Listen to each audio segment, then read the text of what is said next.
ఓం విష్ణు సహస్రనామం చదువుకోవడం మొదలు పెడదాము.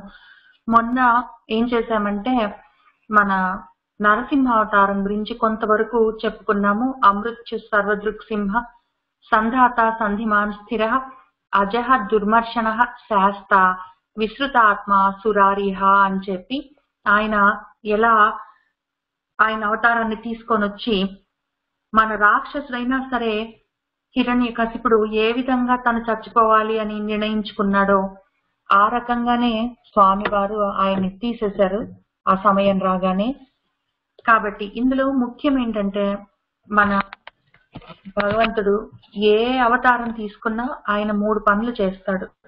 ఒకటి ఆయనను నమ్మిన వాళ్ళని రక్షించడము, రెండోది ఒకవేళ ఆ పనిలో ఆయన పని చేస్తూ ఉన్నప్పుడు ఎవరైనా అడ్డం వస్తే వాళ్ళని తీసేయడము లేదా ఆ పరిస్థితిని తీసేయడము. ఈ 2 చేస్తూ ధర్మాన్ని రక్షించడము. 3 పనులు చేస్తారు. నేను ఆ 3 పనులు చేస్తాను అని ఆయన చెప్పారు కూడా. పాపం పరిత్రాణాయ సాధూనాం చేస్తాను. మీరు ఆ పరిత్రాణాయ సాధూనాం సాధువులని వాళ్ళని రక్షించడానికి ప్రయత్నం చేస్తున్న సమయంలో ఒకవేళ దుష్కృతం ఏదైనా ఉంటే దుష్కృతులని నేను బ్యాడ్ పీపుల్ ని తీసేస్తాను అని చెప్పలేదు ఆయన. సాధువులని బాగు చేసే సమయంలో వాళ్ళకి రక్షణ కల్పించే సమయంలో ఒకవేళ దుష్కృతం ఏదైనా చెడు విఘ్నం ఏదైనా అడ్డం వస్తే అన్నారు. కాబట్టి ఆయన ఈ మన హిరణ్యకశిపుణ్ణో హిరణ్యాక్షుణ్ణి రావణాసుని వాళ్ళని ఆ ఉపాధులతోటి ఉన్న వాళ్ళని చెడు అని ఆయన అనుకోలేదు. వాళ్ళు చేసే పనులు చెడు అయితే ఆ చెడు పనులను తీసేస్తాను అని చెప్పారు. తర్వాత ఈ 2 చేయడం వల్ల ఏమి లాభము అంటే మూడోది ధర్మ సంస్థాపన జరుగుతుంది. ఎందుకంటే మంచి వాళ్ళని రక్షిస్తే మంచి వాళ్ళు ధర్మాన్ని రక్షిస్తారు, వాళ్ళు దాన్ని ఫాలో అవుతారు. కాబట్టి ధర్మం ఆటోమేటిక్ గా రక్షించబడుతుంది. నేను ధర్మాన్ని రక్షిస్తాను అని ఆయన డైరెక్ట్ గా చెప్పలేదు. నేను సాధువులని మంచి వాళ్ళని చూసుకుంటాను, మంచి వాళ్ళు ధర్మాన్ని చూసుకుంటారు. ఈ లోపల ఈ మంచి వాళ్ళకి ఏదైనా అడ్డం వస్తే దాన్ని తీసేస్తాను అని చెప్పారు. కాబట్టి ఆయన ఏ అవతారం ఎత్తినా సరే చెడుని తీసేయడం కోసమే అవతారం తీసుకొని రారు. చెడు ఎప్పుడు ఉంటుంది, మంచితో పాటు చెడు ఉంటుంది. బికాస్ మన వరల్డ్ మొత్తం కాంట్రడిక్షన్స్ మీద ఉంటుంది. రాత్రి పగలు మంచి చెడు ఏదో నలుపు తెలుపు అని ప్రతిదానికి ఈక్వల్ అండ్ ఆపోజిట్ ఒకటి ఉంటుంది. కాబట్టి చెడుని తీసేయడానికి ఆయన చెడు ఎక్కడుంటే అక్కడ ఈయన పుడతాడని నేను పుడతానని ఆయన ఏం చెప్పలేదు. కానీ మంచికి ఏదైనా హాని కలిగితే మాత్రం వస్తాను అన్నాడు. ఎందుకంటే మంచికి హాని కలిగితే ధర్మానికి హాని అవుతుంది, ఆయనకి అది నచ్చదు. కాబట్టి ఆ రకంగానే మనకు నరసింహావతారంలో కూడా పాపం వాళ్ళందరూ ఇంద్రుడు వాళ్ళందరూ వెళ్ళి ఆ హిరణ్యకశిపుడు ఏడిపించుకొని తింటున్నాడు వాడిని తీసేయంటే మీరందరు నాకెంతో వాడు కూడా అంతే, మీకందరికి కూడా నేను శక్తిని ఇచ్చాను వాడుకోండి అని చెప్పాడు. మరి ఎప్పుడునైనా నువ్వు ఆ పని చేస్తావు, మా వల్ల కాదు కదా అంటే సరేలే మంచి వాళ్ళకి కష్టం వచ్చినప్పుడు చూస్తానని చెప్తాడు.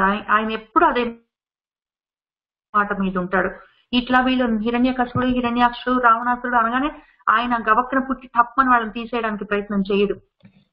ఆయనకు సిస్టమ్ ఉంది, ఒక పద్ధతి ఉంది, ఒక మెథడ్ ఉంటుంది ప్రతిదానికి. ఆయన దయ అందులోనే తెలుస్తుంది. కాబట్టి అది చాలా విస్తారంగా చెప్పుకున్నాం. ఆయన హిరణ్యకశిపుడిని తీసేయడం ప్రధాన లక్ష్యంగా రాలేదు.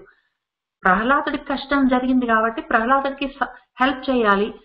ప్రహ్లాదుడికి అటువంటి సాధువులని రక్షించడానికి మరి హిరణ్యకశిపుడు చేస్తున్న పనులు అడ్డంగా ఉన్నాయి.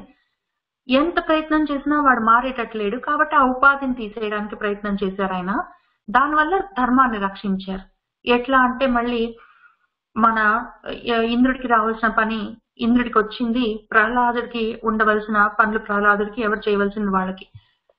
మళ్ళీ మధ్యలో మనకేంటంటే ఆ కథలు చెప్పుకొని మనం బాగుపడే అవకాశం విభూతి రూపంగా కూడా వస్తారు. ఎందుకంటే ఆయన ఆ రకంగా మనకు కనిపించకపోతే ఊరికనే మనము పరమాత్మగా ఆయన్ని మనసులో పెట్టుకోవడం కష్టం. కాబట్టి ఆటలన్నీ ఆడుతూ ఉంటారు. అవన్నీ ఆయన ఆటలు, ఆ లీలలు, ఆయన రూపము అవన్నీ మనసులో పెట్టుకొని మనము ఆ రకంగా ఆయనకి దగ్గర అవ్వచ్చు ముందు మొదటి అడుగులాగా అని చెప్పి. కాబట్టి ఇన్ని పనులు ఒకసారి చేస్తారు. అవన్నీ చేస్తూ ఉన్నారు. అవన్నీ చెప్పుకున్నాం మనము. ఇప్పుడు ఇవాళ నుంచి ఇక్కడ గురుతమో ధామ దగ్గర నుంచి మళ్ళీ ఇంకొక అవతారం గురించి చెప్పుకుంటున్నాము. ఇది మత్స్యావతారము. అన్ని ఋగ్వేదం దగ్గర నుంచి యజుర్వేదం వరకు అన్ని వేదాల్లో అక్కడక్కడ ఈ అవతారం గురించి రాశారు. పురాణాల నిండా ఉన్నది. కాబట్టి ఒక్కొక్క చోట కొద్ది కొద్ది మార్పులతో ఉంటుంది. కాబట్టి మనము మన కొద్దిగా భాగవత పురాణానికి దగ్గరగా ఉన్న కథని చెప్పుకుంటూ ఈ నామాల్లో ఆ అవతారాన్ని ఎట్లా మన వేదవ్యాసుల వారు చెప్పారో చూసుకుందాము. ఈ నామాలన్నీ ఈ రకంగా ఇదే వరుసలో మన భీష్ముల వారు ధృతరాష్ట్రుడు మన ధర్మరాజుకి యుధిష్ఠిరుడికి చెప్పలేదు. ఆయన చెప్పిన నామాలు ఆయన చెప్పారు. తర్వాత మన వేదవ్యాసుడు దాన్ని డాక్యుమెంట్ చేసేటప్పుడు ఒక పద్ధతి ప్రకారం చేశారు. కాబట్టి ఇందులో ఉన్న ఈ నామాల్లో ఉన్న మత్స్యావతారం ఇవాళ కొంచెం చూసుకుందాము. గురుతమ ధామ సత్య సత్య పరాక్రమ నిమిష అనిమిష స్రగ్వీ వాచస్పతి ఉదారదీహి అగ్రణీ గ్రామణీ శ్రీమాన్ న్యాయో నేత సమీరణ అని ఇంతవరకు మనకు మత్స్యావతారం. మళ్ళీ ఇక్కడి నుంచి సహస్రమూర్ధ విశ్వాత్మ సహస్రాక్ష సహస్రపాత్ అన్న నామాలు మనకి డైరెక్ట్ గా పురుష సూక్తం. మనం అందుకే పురుష సూక్తాన్ని ముందు మొదలు పెట్టాం మనం. ఎందుకంటే ఇక్కడ సహస్ర శీర్ష పురుష సహస్రాక్ష సహస్రపాత్ అని పురుష సూక్తంలో ఉంటుంది. అదే ఇక్కడ సహస్రమూర్ధ విశ్వాత్మ సహస్రాక్ష సహస్రపాత్ అని మొదలవుతుంది. కాబట్టి పురుష సూక్తాన్ని కూడా కొద్దిగా చెప్పుకుందాం ఇవాళ సమయం కుదిరితే. ముందు మనం ఈ మత్స్యావతారం చెప్పుకుందాం. అయితే ఏం జరిగిందంటే ఈ మత్స్యావతారం ఎట్లా స్టార్ట్ అయింది అంటే, యూజువల్ గా మనకు 10 అవతారాలు ఉన్నాయి అని చెప్పుకోవడం మొదలు పెట్టగానే ఫస్ట్ మనము మత్స్యావతారంతో దశావతారాల్లో మత్స్యావతారంతో మొదలు పెడతాం. కానీ అప్పుడు పోయినసారి ఇప్పుడు మనకు శ్వేత వరాహ కల్పం నడుస్తూ ఉన్నది. మనకి కథంతా ఇప్పుడు జరుగుతున్న రోజులు ఎట్లా ఉంటాయి అని ఈ మొత్తం మనము యుగాల గురించి చెప్పుకుంటూ వస్తున్నాం అప్పుడప్పుడు. ఇప్పుడు మళ్ళీ కొంచెం చెప్పుకుందాము. అప్పుడు ఏం జరిగిందంటే మన బ్రహ్మగారికి ప్రతిరోజు జరుగుతున్నప్పుడు ఆ ప్రతి రోజుకి ఒక కల్పం అంటాం దాన్ని. ఆయన పొద్దు నుంచి రాత్రి వరకు, రాత్రి నుంచి పొద్దుటి వరకు ఒక కల్పం. అయితే ఇప్పుడు ఆయనకు ఎన్ని సంవత్సరాలు ఏమి అని మనకు లెక్కలు కూడా ఉన్నాయి చాలా ఖచ్చితంగా. ఒక 4 యుగాలను కలిపితే ఒక మహాయుగం లాగా మొదలయ్యి 71 మహాయుగాలు ఒక మన్వంతరం అవుతుంది. ఈ మన్వంతరాలు ఇటువంటివి మనకి 14 మన్వంతరాలు అవుతే ఒక కల్పం. అంటే ఒక బ్రహ్మగారికి ఒక రోజు జరగాలి అంటే అప్పుడు 14 మన్వంతరాలు జరగాలి. అంటే కనీసం కొద్ది తక్కువగా 4000 యుగాలు అవుతే గాని బ్రహ్మగారికి ఒక పగలు అవ్వదు. అట్లాంటి ఒక పగలు ఒక రాత్రి ఇట్లాంటివి ఒక కొన్ని 360 రోజులు అయితే ఒక సంవత్సరం అవుతుంది. అట్లాంటివి మనకి 50 సంవత్సరాలు అయ్యాయి ఇప్పుడు కరెంట్ మనకున్న బ్రహ్మగారికి. ఆయనకి సగము వయసు ఇప్పుడే దాటింది, 50 సంవత్సరాలు నిండాయి. ఆయనకి రెండో 50 పళ్ళలో పడ్డారు. కాబట్టి దాన్ని ఇంతవరకు ఆయనకు జరిగిపోయిన 50 సంవత్సరాలని మొదటి పరార్థం అంటాము. అది అయిపోయింది ఆయనకి. ఆయన ఆల్మోస్ట్ ఒక ఇన్ని లక్షల మన్వంతరాలు అయిపోయినాయి. ఇప్పుడు ద్వితీయ పరార్థంలో ఉన్నారు ఆయన. కాబట్టి అది నడుస్తూ ఉన్నది. ఒకవేళ ఈ రెండో పరార్థం కూడా అయిపోతే అప్పుడు బ్రహ్మగారికి, ఇప్పుడు కరెంట్ ఉన్న బ్రహ్మగారికి 100 సంవత్సరాలు అయిపోతాయి. అది మహాకల్పం అయిపోతుంది అనమాట. అప్పుడు మహాప్రళయం వస్తుంది. ఆ మహాప్రళయం వచ్చిన సమయంలో ఇంకా అప్పుడు మొత్తమే ఇప్పుడు తెలిసినట్టు మనకి అన్ని లోకాలు ముగిసిపోయి తర్వాత మొత్తం మనకి ఇంకొక బ్రహ్మగారు, ఇప్పుడు మనకి ఆంజనేయ స్వామి నెక్స్ట్ ఇప్పుడు ఉన్న బ్రహ్మగారు వెళ్ళిపోయిన తర్వాత నెక్స్ట్ మహాయుగం ప్రపంచం ప్రళయం అయిపోయిన తర్వాత మళ్ళీ స్టార్ట్ అయినప్పుడు మన బ్రహ్మగారు ఇప్పుడున్న ఆంజనేయ స్వామి అవుతారు. ఇప్పుడు ఉన్న వాళ్ళందరూ మళ్ళీ సప్తఋషులు వాళ్ళందరూ మళ్ళీ కొత్త వాళ్ళందరూ ఆ టైంలో వస్తుంటారు. కాబట్టి ఇప్పుడు మన బ్రహ్మగారి ద్వితీయ పరార్థంలో ఉన్నాం మనము. కాబట్టి అప్పుడు అది ఎట్లా ఉంది పరిస్థితి అంటే ఆయన ఇప్పుడు మనకు మొత్తం 14 మన్వంతరాలు అవ్వాలి కదా. అందులో 7వ మన్వంతరం నడుస్తూ ఉన్నది. ఈ 7వ మన్వంతరం వివస్వతుడు అన్న ఒక ఆయన కొడుకు సత్యవ్రతుడు అనే ఒక ఆయన ఉన్నాడు. ఈ సత్యవ్రతుడే వివస్వతుడు కొడుకు కాబట్టి వైవస్వతుడు అంటాం. వైవస్వత మన్వంతరే అని చదువుకుంటాం కదా మనము. ఈయనకే శ్రాద్ధ దేవుడు అని పేరుంది.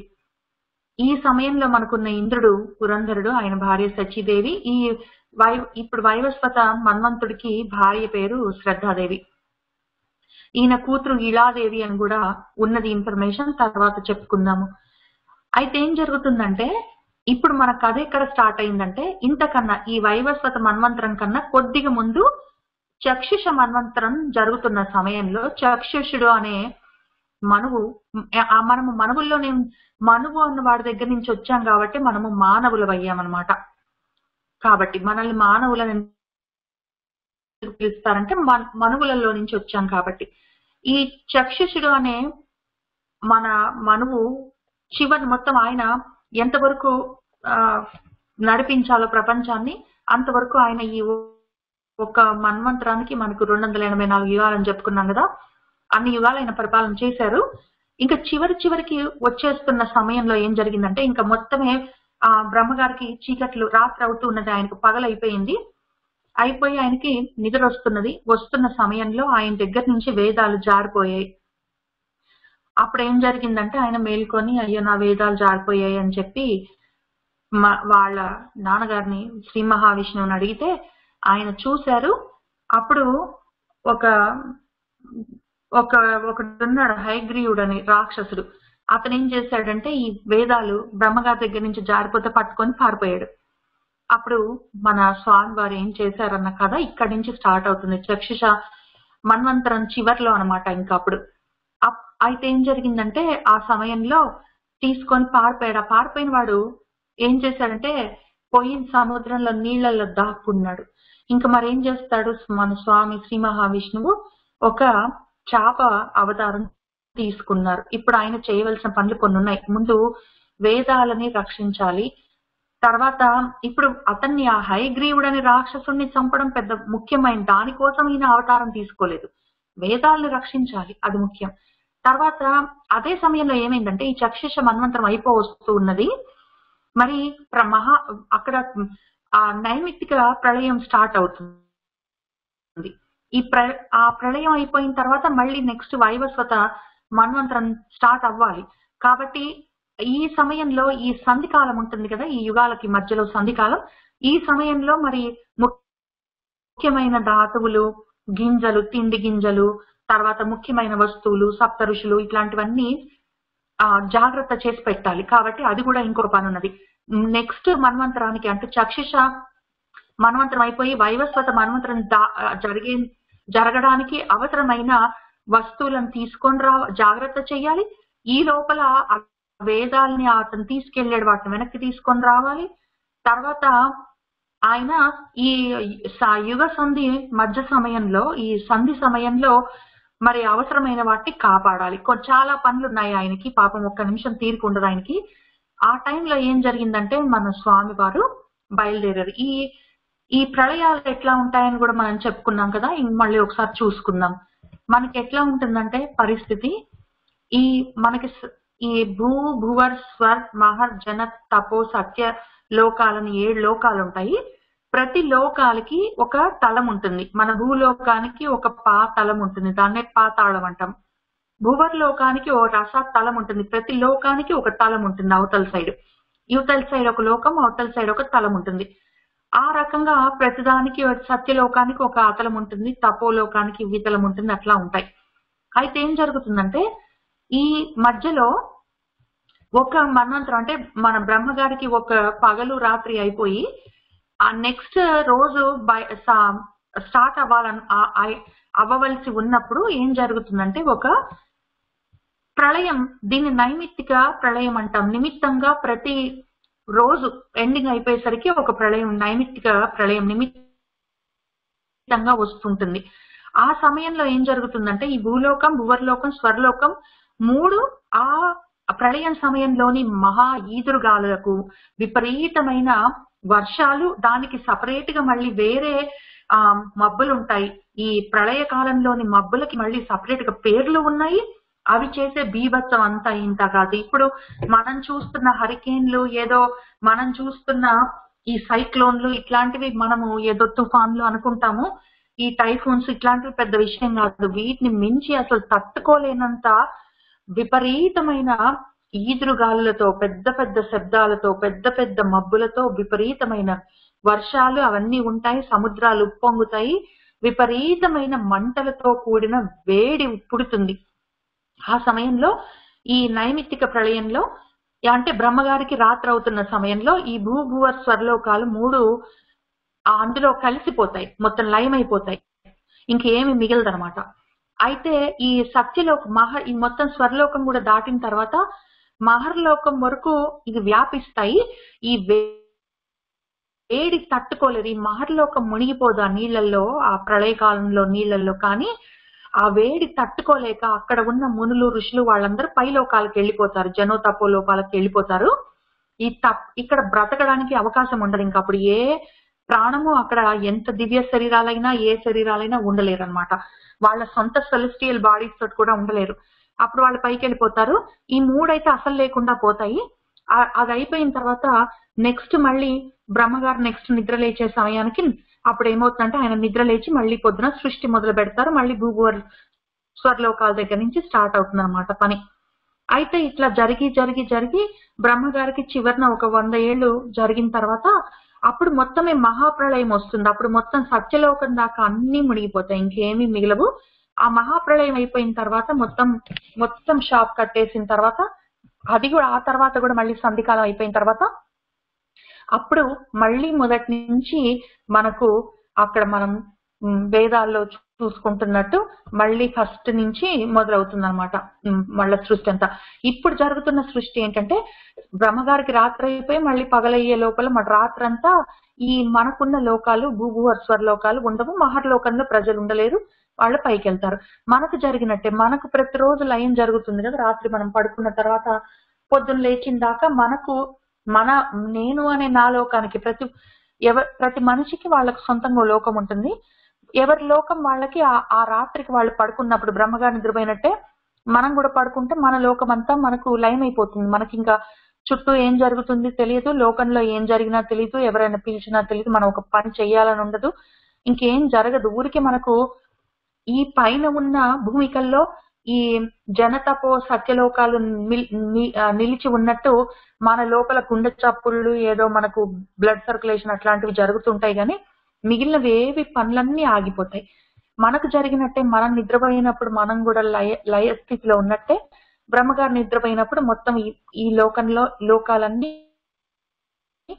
నైమిత్తిక ప్రళయానికి గురైతాయి. ఆ లయం అయిపోయినప్పుడు ఆ సమయంలో ఏం జరిగిందంటే ఇంకా కొద్ది రోజులుంది, ఒక వారం రోజులుంది ఈ ప్రళయం మొదలవడానికి. మన చక్షుషు మనం ఉన్నాడు కదా, ఈయన ఈ సమయం అయిపోయి ఈ మన్వంతరం అంటే ఈ సమయం అయిపోయి ఇంకా వైవస్వత మన్వంతరం స్టార్ట్ అవ్వడానికి టైం ఉన్నది, ఇంకా సంధికాలం ఉన్నది. కానీ ఈ మన్వంతరం అయిపోవడానికి 7 రోజులు టైం ఉంది. అప్పుడు ఏం జరిగిందంటే ఆయన వేదాలు తీసుకొని రావడానికి ఆయన మత్స్యావతారం తీసుకొని వెళ్ళారు, కిందికి వెళ్ళారు, సముద్రంలోకి వెళ్ళి ఆయన రాక్షసుడు తీసుకెళ్లిన వేదాలు పట్టుకొని పైకి వచ్చారు, మళ్ళీ బ్రహ్మగారికి ఇచ్చారు. ఆయనకి పడుకోవడానికి ప్రిపేర్ అవుతున్నారు. ఈ లోపల ఆలోచించుకొని ఏం చేశారంటే ఒక చిన్న చేప పిల్లగా అప్పుడు ఒక అతను ఉన్నాడు, సత్యవ్రతుడు అని ఒక రాజు ఉన్నాడు. చక్షుషుడి మన్వంతరం టైంలో ఒక రాజు ఉన్నాడు సత్యవ్రతుడు అని. ఆ సత్యవ్రతుడికి కనిపించాడు. ఆయన ఏదో సంధ్యావందనం చేసుకుంటే చేతిలో నీళ్లలో అర్ఘ్యం ఇవ్వబోతే అందులో కనిపించింది చిన్న చేపపిల్ల. పడైపోతుంటే వద్దు వద్దు నన్ను పడేకు, నువ్వు జాగ్రత్త చేయనంటే సరేని కమండలంలో వేసుకొని ఇంటికి తీసుకొచ్చుకుంటాడు. ఆ ఇంటికి వచ్చేసరికి కమండలంలో నుంచి పెద్దగా అవుతుంది, తీసుకెళ్లి చిన్న తొట్టిలో వేస్తాడు. అందులో పెద్దగా ఇంత తొట్టి సరిపోయేసరికి తీసుకెళ్లి చిన్న మడుగులో వేస్తాడు, అక్కడి నుంచి సరస్సులో వేస్తాడు, ఇంకా అక్కడి నుంచి కూడా పెద్దగా అయ్యేసరికి నదిలో వేస్తాడు. ఇంకా అక్కడికి కూడా పెద్దగా అవుతుంటే ఆయన చాలా మర్యాదగా అడుగుతాడు, మీరెవరండి? ఎందుకంటే మామూలు చేపపిల్ల అయితే ఇంత విపరీతంగా పెరిగే అవకాశం ఉండదు, తమరు మహానుభావులను నాకు అర్థమవుతుంది అని అడుగుతాడు చాలా మర్యాదగా. అడిగితే అప్పుడు శ్రీ మహావిష్ణువు ఆయన అవతారం చూపించి, ఇదిగో నువ్వు నీతోటి ఒక పని ఉన్నది కాబట్టి నేను వచ్చాను, ఇంకో ఇవాటి నుంచి 7 రోజులకి ఈ నైమిత్తిక ప్రళయం వస్తుంది, ఈ మన్వంతరం అయిపోతుంది, వచ్చే మన్వంతరానికి నువ్వు మనువు అవ్వాలని చెప్పి నేను కోరుకుంటున్నాను, కాబట్టి నువ్వు నా కోసం ఒక సహాయం చేసి పెడతావా అని అడుగుతాడు. ఏంటి చెప్పండి చేస్తానంటే సత్యవ్రతుడు. అప్పుడు ఆయన ఏం చేస్తాడంటే, ఇదిగో 7 రోజుల లోపల నువ్వు మొత్తము నెక్స్ట్ మన్వంతరానికి కావాల్సిన ధాతువులు ఏమున్నాయో, తిండి గింజలు ఏమున్నాయో, ఏవేవి కావాలో మనకి సప్త ఋషులు వాళ్ళందరినీ నేను కొంతమందిని రౌండ్ అప్ చేశాను. కొంతమంది కొన్ని సామాన్లు కొంతమంది మనుషులు నీ దగ్గరికి ఆల్రెడీ వస్తారు. మిగిలిన వాళ్ళని నువ్వు రౌండ్ అప్ చెయ్యి. నువ్వు ఆ రోజుకు ప్రళయం స్టార్ట్ అవుతున్న టైంకి ఏమవుతుందంటే నీ దగ్గరికి ఒక పెద్ద పడవ వస్తుంది. నువ్వు మొత్తం అందరినీ ఆ పడవలోకి ఎక్కించి రెడీ అవ్వు. కొద్దిగా ఈ అల్లకల్లోలం స్టార్ట్ అయ్యేసరికి ఏం జరుగుతుందంటే నేను వస్తాను. నేను కనిపించగానే నువ్వు వాసుకిని ఏం చెయ్యంటే తాడుగా తయారు చేసి నువ్వు వాసుకిని నీ పడవకి తర్వాత నా నాకు ఒక కొమ్ము ఉంటుంది. ఆ కొమ్ముకి ఆ వాసుకిని వేసి కట్టేయి. అప్పుడు నేను జాగ్రత్తగా మిమ్మల్ని ఈ సమయంలో మీకేం కాకుండా నేను చూసుకుంటాను అని చెప్తారు. చెప్తే సరే అంటాడు. అతను వెళ్తాడు. తర్వాత ఈ సత్యవ్రతుడు మళ్ళీ ఒక వారం రోజులకి అయ్యేసరికి ఆయన చెప్పిన మీటింగ్ స్పాట్ ఉంది కదా, ఎక్కడ చెప్పాడో మన భగవంతుడు అక్కడికి వచ్చి మిగిలిన వాళ్ళందరితోటి సప్త ఋషులతోటి అన్నిటితోటి రెడీగా ఉంటాడు. అక్కడ పెద్ద పడవ వస్తుంది, బంగారు పడవ. అందులో అందరిని ఎక్కిస్తాడు, ఈయన ఎక్కుతాడు. ఇంకా కొద్ది దూరంలో పడవని రోయింగ్ చేసుకుంటూ సముద్రం మధ్యలోకి వెళ్తారు. వెళ్ళిన తర్వాత కొద్ది దూరం వెళ్ళేసరికి పెద్ద జడివానలు, బాగా విపరీతమైన కుండపోత, హోరు గాలి, ఇంకా పడవంతా అల్లకల్లోలం అవుతుంటే నమస్కారం చేసుకుంటారు. అప్పుడు ఈ పెద్ద చేప వస్తుంది పెద్ద కొమ్ముతో. వాసుకిని ఆ చేప కొమ్ముకి పడవ హెల్మ్ కేసి కట్టేస్తారు. అప్పుడు దాన్ని తీసుకొని వెళ్తూ ఆయన మొత్తము అప్పటి నుంచి ఈ చక్షుష మన్వంతరం అయిపోయి వైవస్వత మన్వంతరం స్టార్ట్ కావడానికి మధ్యలో ఉన్న సంధికాలం ఆ రాత్రి అంతా, ఆ మొత్తం రాత్రి ఆయన పడవని ఆ ప్రళయకాలంలోని సముద్రంలో తిప్పుతూనే ఉంటారు. తిప్పుతూ ఊరికే ఉండడు. మళ్ళీ పైగా వాళ్ళకి ఎన్నో విషయాలు చెప్తాడు. ఎందుకంటే అందులో ఉన్న కూర్చున్న వాళ్ళు పిచ్చివాళ్ళు కాదు, వాళ్ళందరూ మొత్తమే మన సప్త ఋషులు, ఈ నెక్స్ట్ మనువు వీళ్ళందరూ ఉన్నారు కదా, వాళ్ళందరికీ ఏమేమి కావాలో, నెక్స్ట్ ఈ వైవస్వసం మన్వంతరం జరగడానికి ఏమి ధర్మాలు తెలియాలో, ఏమి విజ్ఞానం కావాలో ఆ జ్ఞానం అంతా వాళ్ళకి నేర్పిస్తాడు. వాళ్ళకి ఆ రాత్రి అంతా కథలుగా చెప్తాడు. వాళ్ళకి ఎన్నో విషయాలు చెప్తాడు. చెప్పి రాత్రంతా తిప్పుతాడు. తర్వాత అది ఆ మొత్తం ఆయన ఆ రాత్రిపూట మన మత్స్యావతారంగా ఉన్న శ్రీ మహావిష్ణువు చెప్పిన విషయాలన్నీ తర్వాత మత్స్య పురాణంగా మనకి వచ్చింది. అందులో ఉన్న విషయాలన్నీ ఉంటాయి. అప్పుడు తర్వాత ఏమవుతుందంటే ఇంకా ఆ రోజు ఆ రాత్రి గడిచి తెల్లవారుతున్నప్పుడు ఈ సత్యవ్రతుడు అనేవాడు తర్వాత ఈ వివస్వతుడికి కొడుకుగా పుడతాడు. ఈయన ఆయనకి శ్రాద్ధ దేవుడు అని పేరు పెట్టుకుంటాడు. ఆ శ్రాద్ధ దేవుడు నెక్స్ట్ మనకి మనువు అయ్యాడు. ఇప్పుడు మనకు నడుస్తున్న కాలం ఇదే, మన బ్రహ్మదేవుడి యొక్క కాలము. ఈ సత్యవ్రతుడు అనేవాడు చక్షుష మన్వంతరంలో ఉన్న సత్యవ్రతుడికి మన స్వామి వారు చెప్పిన విషయాలన్నీ ఆయన శ్రద్ధగా విని ఇప్పుడు ఈ మన్వంతరాన్ని ఆయన నడిపిస్తూ ఉన్నారు. మనకు వైవస్వత మన్వంతరే అని చెప్పి మనం ప్రథమ పాదే అదనమాట, అది నడుస్తూ ఉన్నది ఇప్పుడు మనకి. కాబట్టి ఆ మొత్తం విషయాలు విన్నాడు ఆయన. తర్వాత అంత శ్రద్ధగా మనకు ఈ మన్వంతరాన్ని నడిపిస్తూ ఉన్నాడు అనమాట. ఇది ఇప్పుడు జరుగుతున్న విషయం. మనకి 2 మన్వంతరాల మధ్యలో ఉన్న యుగ సంధి దగ్గర నుంచి మొదలవుతున్న విషయాల్ని ఇక్కడ ఈ నామాల్లో మనకు ఇచ్చారు. చక్షుష మన్వంతరంలో ఎండింగ్ వచ్చింది. ఇంకా మహాప్రళయం సంబంధం లేదు, నైమిత్తిక ప్రళయం ఇంకా స్టార్ట్ అవ్వబోతుంది. అప్పుడేం జరిగిందో చూద్దాము. గురుతమః, ఆయన గురువులకే గురువు మన శ్రీ మహావిష్ణువు. ఎందుకంటే చదువులు చెప్పే వాళ్ళందరికీ గురువైన బ్రహ్మదేవుడికి గురువైన మన తండ్రి ఆయన పోగొట్టుకున్న వేదాలను తీసుకొని వచ్చి ఇస్తున్నారు కాబట్టి గురుతమః.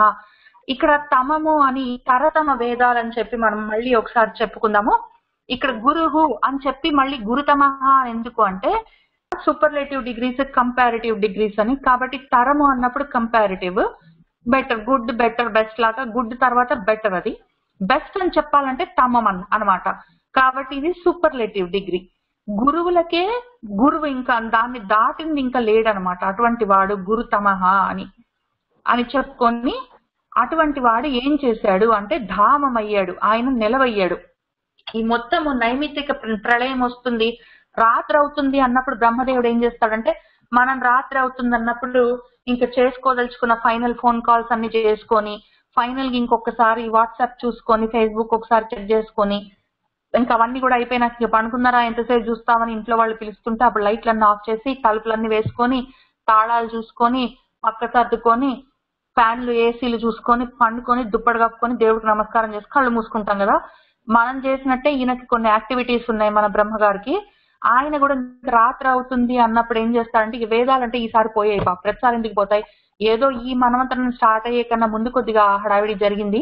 అప్పుడు తెచ్చుకుని మళ్ళీ ఆయన వాళ్ళ నాన్న తీసుకొచ్చి ఇచ్చాడు. కానీ ఈ వేదాలు తర్వాత కొన్ని విషయాలని నెక్స్ట్ మళ్ళీ ఈయన కళ్ళు తెరిచి చూసేసరికి నేను పొద్దున మనం లేచేసరికి మళ్ళీ ఎక్కడ సామాన్లు అక్కడ ఉండాలి కదా. మళ్ళీ మనకు మన జ్ఞాపకాలు మనకు ఉండాలి, నిన్న ఏం చేస్తున్నామో మనకు గుర్తుండాలి, మళ్ళీ మనము ఇవాళ పని మొదలు పెట్టడానికి కావాల్సిన విషయాల వస్తువులన్నీ ఉండాలి.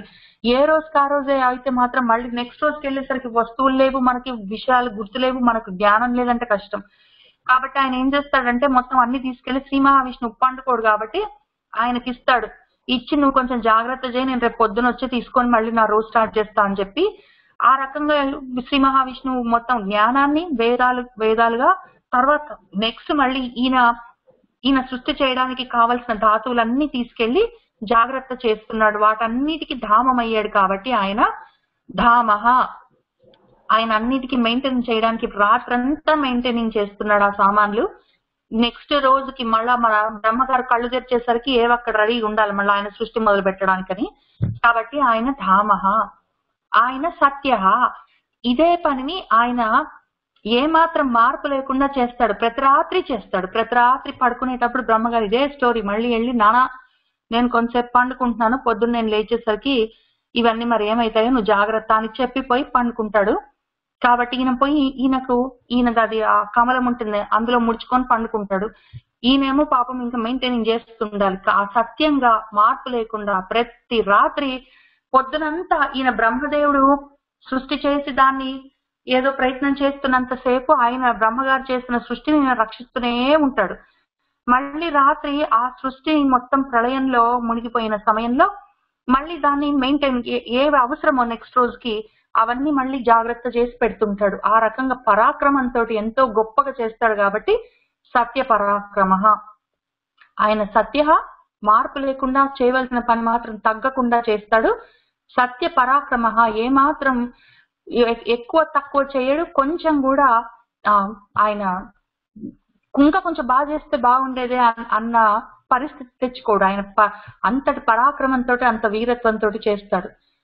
ఆయన ఎట్లా చేస్తాడంటే బేసిక్లీ నిమిష. మామూలుగా అయితే ఆయన కంటి రెప్ప వేయవలసిన అవసరం, ఆయన ఒకవేళ కంటికి రెప్ప వేస్తే మొత్తం ఇంకా మహాప్రళయం దాటిపోతుంది, ఇంకా అసలు ఇంకేమీ మిగలదు. ఆయన కంటి రెప్ప వేయకుండా నడిపిస్తాడు. కానీ ఇక్కడ మాత్రం ఆయన ఇదంతా ఎట్లా చేస్తాడంటే అర్ధ నిమీలితం. నిమిషము అంటే మన కంటి రెప్ప. ఆయన రెప్ప మొత్తం వేయడు, సగం రెప్ప వేసుకొని అర్ధ నిమీలితంగా సగం కంటి రెప్ప వేసి ఆయన ఆ రకంగా ధ్యానం చేస్తున్నట్టు చేస్తారు. ఏ పని చేసినా చేసేది ఇప్పుడు ఈయన మత్స్యావతారంతో వచ్చి ఆయన చేసినా కూడా ఈ మత్స్యావతారాన్ని మించిన మొత్తం ప్రపంచం లయమైపోతున్న ప్రపంచం దానిపైన ఇంకా 3 వంతులు ఆయన ఉంటారు.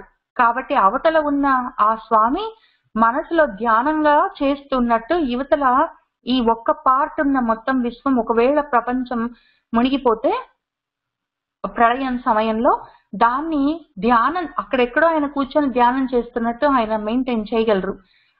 పైగా ఆయనకి నిమేషం అంటే రెప్ప వేయవలసిన అవసరం కూడా లేదు కాబట్టి ఆయన నిమిష. ఆయన ఏం చేశారంటే ఇప్పుడు అనిమిష, అసలు రెప్ప వెయ్యని జాతికి చెందిన ఒక చేప పిల్లకి ఇప్పుడు పుట్టారు. కాబట్టి అనిమిషము అంటే చేప. ఎందుకంటే చేపలు రెప్పలు వేయవు, వాటికి రెప్పలు ఉండవు, వాటి గుడ్లు ఎప్పుడు తెరుచుకొనే ఉంటాయి. కాబట్టి అనిమిషము అని చెప్పి అటువంటి అవతారంతో ఆయన రెప్ప వేయకుండా అట్లా నడిపిస్తూ ఉన్నారు. అటువంటి వారు రెప్ప వేయవలసిన అవసరం లేని ఒక అవతారం తీసుకొని అనిమిషులుగా ఆయన ఇప్పుడు వచ్చారు. వచ్చిన వారు స్రగ్వి అంటే స్రక్ అంటే దండ అని చెప్పుకున్నాం కదా. ఆయన ఈ అవతారంతో వచ్చినప్పుడు కూడా ఆయన రకరకాలుగా వైజయంతి మాలలు అవన్నీ వేసుకునే వచ్చారు. ఆయన ఏ వేషంతో ఉన్నా కూడా ఆయన మొత్తము ఆయనకి కొన్ని ముఖ్యమైన గుర్తులు ఉంటాయి. ఆయన మెడలో వేసుకున్న వైజయంతి మాల, తర్వాత ఆయన మెడలో వేసుకున్న ఆ కౌస్తుభమణి, తర్వాత ఆయన కాళ్ళలో నుంచి వచ్చే ఆకాశ గంగ, తర్వాత ఆయన గుండెల మీద శ్రీ మహాలక్ష్మి, ఇవన్నీ ఎప్పుడు ఉంటాయి. ఆయనతో పాటే ఉంటాయి ఇవన్నీ. ఎందుకంటే ఆయన శ్రీమంతులు, ఆయన శ్రీమాన్ అని ప్రతి చోట చెప్పుకుంటూ ఉంటాం మనం మర్చిపోకుండా. కాబట్టి ఆయన స్రగ్వి, అది ఒక అర్థము. ఇంకొక అర్థం ఏంటంటే ఈ వాసుకిని తాడుగా చేసుకొని ఆయన కొమ్మకి ఈ పడవకి కట్టి, ఎందుకంటే ఆయన అనిమిషులుగా అంటే చాపగా వచ్చారు కదా, తాడుగా ఆయన ఆ కథలన్నీ చెప్పుకుంటూ వాళ్ళని రాత్రంతా ఎంకరేజ్ చేసుకుంటూ నెక్స్ట్ మన్వంతరంలో ఎలా దాన్ని కాపాడుకుంటూ నడిపిస్తూ ఉండాలి, ధర్మాన్ని ఎట్లా నిలబెట్టాలి, ఎన్నో విషయాలు చెప్పుకుంటూ వస్తున్నారు ఆయన. ఆ చెప్తూ ఉన్నారన్న విషయాన్ని ఇక్కడ వాచస్పతి అని చెప్తున్నారు. ఇక్కడ నా దగ్గర స్పెల్లింగ్ మిస్టేక్ ఉన్నది. వాచస్పతి అంటే బృహస్పతి, వచనములు, మాటలకు పతి అయిన వారు. ఆయన ఎన్నో విషయాలు, వేదాలు తీసుకొచ్చి బ్రహ్మగారికి ఇచ్చారు. బ్రహ్మగారు ఆ వేదాలని పెట్టుకొని నెక్స్ట్ రోజు ఆయన పొద్దున్న లేచినాక సృష్టి మొదలు పెడతారు. అది పైగా ఆయనకి మళ్ళీ వేదాలు ఇవ్వడానికి ఈయన మెయింటైన్ చేస్తున్నారు. ఆ బుక్స్ అన్ని దాచిపెట్టారు మళ్ళీ బ్రహ్మగారికి ఇవ్వడానికి. కానీ ఈ లోపల మాత్రం వీళ్లకు ఎన్నో విషయాలు, ధర్మాలు, ధర్మ సూక్ష్మాలు, తర్వాత ఏ విధంగా ప్రపంచాన్ని నడిపించాలి, ప్రాణులను ఎలా చూసుకోవాలి, ఏవో ఎంత విజ్ఞానాన్ని వాళ్ళకి అందించారో ట్రైనింగ్ లాగా, ఓరియంటేషన్ టైప్ లో. కాబట్టి ఆయన వాచస్పతి. ఉదారధీహి, ఆయన ఎందుకు అట్లా చెప్పగలిగారు అంటే ఉదారమైన బుద్ధి కలిగిన వారు. ఆయన ధీశక్తి అంటే ఆయనకున్న జ్ఞానానికి అంతమే లేదు. అటువంటి అంతటి జ్ఞానం కలిగిన వారు, ఉదారంగా ఎంతో లోతుగా విశాలంగా ఉన్న ఆయన జ్ఞానంలో నుంచి కొంత తీసి వీళ్లకు ఈ మన్వంతరం, ఇప్పుడు మనం కరెంట్ గా నడుస్తున్న వైవస్వత మన్వంతరానికి కావలసిన విషయాలన్నీ, విధి విధానాలన్నీ ఆయన వాళ్ళకి నేర్పిస్తూనే ఉన్నారు. రాత్రి అంతా ఒక్క నిమిషం ఆయనకి రెప్పవేయడానికి టైం లేదు, ఒక్క నిమిషం ఆయన ఊరుకోలేదు, వాళ్ళకి చెప్తూనే ఉన్నారు తర్వాత మన్వంతరం ఎంత బాగా జరపాలని చెప్పి ఆయన అట్లా చేసుకుంటూ వస్తున్నారు. కాబట్టి గురుతమః ధామః. కొంతమంది మన పరాశర్ భట్టర్ గారేమో గురుతమః అని రెండు సపరేట్ నామాలుగా రాసుకున్నారు. మన ఆదిశంకర్ల వారి భాష్యంలోనేమో ఇదంతా ఒకటే చెప్పారు, గురుతమః అని. మనం ఆయన గురుతమః, గురువుల్లోనే గొప్పవారు అని చెప్పుకున్నా పర్వాలేదు, రెండు కలిపి గురువుల్లో గొప్పవారు అని గురుతమః అని ఒక నామంగా చదువుకున్నా పర్వాలేదు. ఆ రకంగా ఈ రకంగా రెండు రకాలుగా ఉంటాయి ప్రతిలో. ఒకవేళ నామాలు మీరు సపరేట్ గా చదువుకునేటప్పుడు వేరువేరుగా ఉన్నా కలిపి ఉన్నా కంగారు పడవలసిన అవసరం లేదు. ధామః సత్యః సత్య పరాక్రమః, నిమిషః అనిమిషః స్రగ్వి, వాచస్పతి ఉదారధీః. ఆయన ఎటువంటి వారు అంటే ఇంకా అగ్రణీ గ్రామణీ శ్రీమాన్ న్యాయ నేత సమీరణః. అంతవరకు మనకు ఈ సమీరణ వరకు మత్స్యావతారం కాబట్టి అంతవరకు ముందు చెప్పుకుందాము. ఆయన అగ్రణి, ఆయన ముందే ఉంటారు. ఆయన ముందు ఉండి అందరినీ వెనక నడిపిస్తూ ఉంటారు ఎప్పుడైనా సరే. ఆయన ఎన్ని రకాల ముందు ఉంటారంటే ఇప్పుడు ముందు ఉండి నెక్స్ట్ మళ్ళీ మన్వంతరం మొదలవుతుంది అన్నప్పుడు బ్రహ్మగారితో సహా అందరు నిద్రపోయినా సరే, మిగిలిన వాళ్ళు భూభువ స్వర్లోకాలు మొత్తం ఆ ప్రళయకాల అగ్నిలో సముద్ర నీళ్ళలో కొట్టుకొని పోయినా సరే ఈయన ఒక్కరు మాత్రం ఉండి మిగిలిన వాళ్ళందరినీ నడిపిస్తూ ఉన్నారు. కాబట్టి ముందు ఉండి నడిపిస్తూ ఉంటారు ఆయన. కాబట్టి అగ్రణీహి. ఆయన గ్రామణి, గ్రామాలుగా పెద్ద, అదొక పెద్ద క్రూజ్ షిప్ లాగా ఉంటుంది ఆ పడవ. దాంట్లో ఎన్ని రకాలు, మనకు బొమ్మలు గీసేటప్పుడు ఒక చిన్న చాపని, ఆ చాప నడుం దగ్గర నుంచి శ్రీ మహావిష్ణువు ఉంటాడు, ఈ పక్కన ఒక బుజ్జి పడవని వేస్తారు కానీ అది చాలా పెద్దది. దాని నిండా మనం మళ్ళీ నెక్స్ట్ పొద్దున రోజు కావాలంటే ఏమేమి కావాలో ధాతువులన్నీ మొత్తము అందులో ఉంటాయి. జాగ్రత్త చేసి తీసుకెళ్తున్నారు ఆయన. కాబట్టి గ్రామణి. ఆయన శ్రీమాన్, ఆయన శ్రీమంతులు. ఆయన దగ్గర ఎప్పుడు అన్ని ఉంటాయి, ఆయనకి ఏది ఉంది లేదని ఉండదు. ఆయన శ్రీమంతులు. అందులో తల్లి ఆయనతో ఎప్పుడు ఆయన శక్తిగా ఉంటూనే ఉంటుంది. ఆయన న్యాయ, ఆయన ఎన్నో విషయాలు వీళ్ళకి నేర్పిస్తూ చెప్తూ వాళ్ళకి మంచి చెడు చూపిస్తూ ఆయన నడిపిస్తూ ఉన్నారు కాబట్టి న్యాయ. ఆయన ఏ పని చేసినా వ్యర్థమైపోయే పని ఆయన ఎప్పుడు చేయరు. ఆయన ఏ పని చేసినా అది పనికి ఒకటి కాదు. ఆయన ఒక అవతారం తీసుకొని వచ్చినా, ఆయన ఒక మాట మాట్లాడినా, ఆయన ఏ పని చేసినా ఎన్నో రకాల అర్థాలుంటాయి, దానికి ఎన్నో రకాల ఉపకారాలు ఉంటాయి అందరికి, ప్రతి వాళ్ళకి, అప్పుడు ఉన్న వాళ్ళకి, తర్వాత వచ్చే వాళ్ళకి, అంతకన్నా ముందు వాళ్ళకి ఆయన ఉపకారం చేయడానికి ఆయన అవతారాలు తీసుకొని వస్తారు కాబట్టి న్యాయ. ఆయన నేత. ఈ అగ్రణి అన్నప్పుడు ముందు ఉంటారని చెప్పుకున్నాం కదా, నేత అన్నప్పుడు ముందు ఉండి ఆయన అందరిని నడిపిస్తుంటారు ఆయన వెనకాల, కాబట్టి ఆయన నేత. సమీరణ. సమీరణము అంటే అప్పుడు ఆ ప్రళయకాలంలో ఉన్న ఆ విపరీతమైన గాళ్ళు, ఆ వర్షాలు, ఆ సముద్రపు నీళ్లు, విపరీతమైన మంటలు, అవన్నీ కూడా ఆయన స్వరూపమే. ఆ సమీరణము అంత పెద్ద గాలిలాగా ఉన్నా కూడా ఆయన ఈరణము అంటే నడిపించడం మళ్ళీ, కాబట్టి ఆయన ఈర అని దాన్ని మనము ధాతువు చూసుకుంటే ముందుకు తీసుకువెళ్తూ ఉంటారు, అందరినీ ముందుకు తీసుకొని వెళ్తూ ఉంటారు కాబట్టి నడిపిస్తూ ఉంటారు. ఒకవేళ మన బ్రహ్మగారు నిద్రపోయారు, ప్రళయం వచ్చింది, భూభువ స్వర్లోకాల దాకా మునిగిపోయాయి, తర్వాత ఏదో పైన మహర్లోకంలో ఉండలేక వాళ్ళు ఆ పైలోకాలకు వెళ్ళిపోయారు, ఇంత జరిగితే మరి మొత్తం ప్రపంచం ఆగిపోయిందంటే ఆగలేదు. ఆయన ఈరహ కాబట్టి ఆయన నడిపిస్తూనే ఉన్నారు. ఈరం అంటే మూవ్మెంట్. ఎవరున్నా పోయినా, బ్రహ్మగారితో సహా నిద్రపోయినా, బ్రహ్మగారే లేకుండా పోయినా కూడా ప్రపంచం ఆయన తయారు చేసుకున్న విశ్వం నడుస్తూనే ఉండాలి కాబట్టి ఆయన ఎవరున్నా లేకపోయినా నడిపిస్తారు కాబట్టి ఆయన సమీరణ. ఆ రకంగా నడిపిస్తూ ఆ చక్షుష మను ఆ సమయం అయిపోయిన తర్వాత ఆయన మళ్ళీ ఇక్కడ వైవస్వతుడు, ఆయన సత్యవ్రతుడు అనేవాడు అంతకన్నా ముందు, ఈ జన్మలో ఆయన శ్రాద్ధ దేవుడిగా పుట్టి ఈ మన్వంతరాన్ని స్టార్ట్ చేసేంత వరకు ఆయన ఆ సంధి కాలంలో మొత్తం మెయింటైన్ చేస్తూనే ఉన్నారు కాబట్టి ఆ మెయింటెనెన్స్ ని సమీరణ అన్న నామంతో మనము సంపూర్ణం చేసుకున్నాం. కొద్దిగా చెప్పుకున్నాము ఆయన చేసిన అవతారంలో, ఆయన ఆ సమయంలో చేసిన పనిని, కానీ అది చిన్న విషయం కాదు. మనము ఇంత విషయం మనకి తెలియాలి అంటే మాత్రం విష్ణు సహస్రనామం ఇట్లాంటివి ఏమైనా మనం పురాణాలు లేకపోతే మన సూక్తులు అవన్నీ పెట్టుకొని కూర్చోకపోతే తెలియదు అసలు. ఒక్కొక్క మన్వంతరానికి మధ్య మన్వంతరాలు ఎన్ని ఉన్నాయి, మన్వంతరాల మధ్యలో ఏం జరుగుతుంది, ఒక మన్వంతరం నుంచి ఒక మన్వంతరంకి కంటిన్యూషన్ ఎట్లా జరుగుతుంది, ఈ మన్వంతరాలన్నీ అయిపోయిన తర్వాత ఒక కల్పం అయిపోయిన తర్వాత ఏం జరుగుతుంది, ఇవన్నీ ఒకదానికి ముందు వెనకాల తెలుసుకుంటూ పోతూ ఉండాలి మనకి. లేకపోతే మాత్రం చాలా మనకి ఈ కనెక్షన్ అర్థమవుతే ఇంకా ఉత్సాహం వస్తుంది. ఏం జరుగుతుంది అని అర్థమైందంటే మాత్రం ఇంకా సంతోషంగా మనము ఇంకా విషయాలు తెలుసుకునే అవకాశం ఉంటుంది. కాబట్టి గురుతమ ధామ లేదా గురుతమో ధామ, సత్య సత్యపరాక్రమ, నిమిష అనిమిష స్రగ్వి, వాచస్పతి ఉదారధీ అని తర్వాత అగ్రణీ గ్రామణీ శ్రీమాన్ న్యాయో నేత సమీరణ అని మనము మన మత్స్యావతారం గురించి కొంత చెప్పుకున్నాము.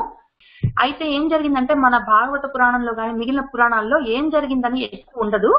ఇది శుక్ల యజుర్వేదంలో ఉన్నది, ఎందుకంటే యజుర్వేదం మొత్తము యజ్ఞాలకు సంబంధించిన వేదం కాబట్టి అప్పుడు ఆయన వాళ్ళు చేస్తున్న యజ్ఞంలో వాళ్ళకి సత్యవ్రతుడు శ్రద్ధ దేవుడిగా పుడతాడు. మళ్ళీ తర్వాత పుట్టిన తర్వాత ఈ శ్రద్ధ దేవుడు మళ్ళీ యజ్ఞాలు అవన్నీ చేస్తాడు. పుట్టి వెంటనే పెద్దవాడు అవుతాడు, ఆయన కూడా యజ్ఞాలు అవన్నీ చేస్తాడు. మళ్ళీ ఆయనకి ఈ శ్రద్ధాదేవితో పెళ్లి అవన్నీ అవుతాయి, అది చాలా తొందరగా అవుతాయి. ఆ తర్వాత ఆమెను ఇళా అని కూడా పిలుస్తారు. ఇళాదేవి అని మీరు విన్నారో లేదో. మళ్ళీ ఇళాదేవి దగ్గర నుంచి మనకి భాగవత పురాణంలో ఇన్ఫర్మేషన్ ఉంటుంది కాబట్టి ఇలాదే నేను అది నాకు మళ్ళీ నేను చూపిస్తాను మనకి ఎప్పుడు టైం కుదిరినప్పుడు ఈ శ్రాద్ధ దేవుడి గురించి, తర్వాత ఆయన భార్య వాళ్ళకి పుట్టిన ఇలాదేవి వాళ్ళ యజ్ఞాలు ఎలా చేశారు అవన్నీ. కాబట్టి అక్కడ ఆ పెద్ద పర్వతం దగ్గరికి తీసుకెళ్లి మన మత్స్యావతారంలో ఉన్న స్వామివారు వీళ్ళందరినీ ఆ పర్వతం దగ్గర దింపేసి ఆయన వెళ్ళిపోతారు, ఆయన పని అయిపోయింది. వెళ్ళిపోయిన తర్వాత వీళ్ళు మళ్ళీ యజ్ఞాలు యాగాలు చేసుకుంటారు. అప్పుడు ఆ అదితికి తర్వాత వివస్వతుడికి మనవాడు వైవస్వతుడిగా శ్రాద్ధ దేవుడిగా పుడతాడు. అది మళ్ళీ యజ్ఞ రూపంగా జరిగింది అని చెప్పి మాత్రమే మనకు వేదాల్లో ఉన్నది. దాని గురించి కొద్ది తేడా, చాలా రకాల తేడాలతోటి పురాణాల్లో అక్కడక్కడ ఉన్నది, ఎక్కువ లేదు. సహస్రం ఒక కొన్ని లెక్కలేనన్ని అనంతమైన తలలతో విశ్వం మొత్తానికి ఆత్మగా, సహస్రమైన అనంతమైన కళ్ళతో, అనంతమైన పాదాలతో అనంతంగా విస్తరించి ఉన్న ఆ పరమాత్మ గురించి మనం పురుష సూక్తంలో చెప్పుకుంటున్నాము. అది మళ్ళీ కొంచెం చదువుకొని మనం మళ్ళీ ఎల్లుండి పురుష సూక్తం ఉంది కాబట్టి అందులో ఎంతో కొంత మళ్ళీ చదువుకుంటాము. వచ్చే వారం మళ్ళీ ఇంకా కొంచెం ఎక్కువగా లోతుగా ఈ విషయం చూసుకొని మళ్ళీ మనం ముందుకు వెళ్దాం. ఆయన సహస్ర శీర్ష పురుష సహస్రాక్ష సహస్రపాత్ అని అందులో చెప్పినట్టు సహస్రమూర్ధ విశ్వాత్మ సహస్రాక్ష సహస్రపాత్